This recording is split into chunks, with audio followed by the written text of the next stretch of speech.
सत्यावर झाला हल्ला, मंजू धारण करणार रौद्र रूप। कॉन्स्टेबल मंजू मालिकेची कहाणी खूपच इंटरेस्टिंग आणि एक्साइटिंग होताना दिसते। मालिकेत ट्विस्ट आणि टर्न्स बघायला मिळत आहेत।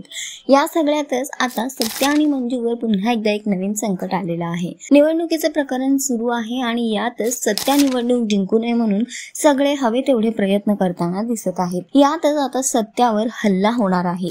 येणाऱ्या एपिसोडचा नवीन धमाकेदार प्रोमो समोर आलेला आहे, जिथे आपल्याला बघायला मिळते की सत्या आणि मंजू एके ठिकाणी असतात आणि त्याच ठिकाणी गुंड त्यांच्या दोघांवरही हल्ला करतात। सत्या आणि मंजू त्यांना सडेतोड उत्तर देतात, पण मात्र असं होतं की एक गुंड सत्याच्या डोक्यावरच हल्ला करतो आणि सत्यावर हल्ला झालेला बघून मंजू मात्र रौद्र रूप धारण करते। सत्यावर दुसरा माणूस हल्ला करणार त्याच आधी मंजू तिथे जाऊन पोहोचते। तिथे मंजूचं रौद्र रूप बघायला मिळतंय।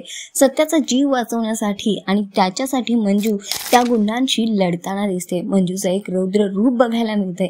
बघणं फार महत्त्वाचं असणार आहे की सत्याला या संकटातून मंजू वाचवू शकेल का, आणि पुढे हे निवडणूक प्रकरण अजून काय काय आणतं यांच्या आयुष्यात हे बघणं फार महत्त्वाचं असणार आहे। पण सध्या तरी शोचा ट्रॅक खूपच इंटरेस्टिंग होतोय। तुम्हाला किती आवडतोय हा ट्रॅक आम्हाला कमेंट करून नक्की सांगा आणि अशाच टेलिव्हिजन अपडेट्ससाठी टेलिगप्पाला लाईक, शेअर, सबस्क्राईब नक्की करा। नमस्कार।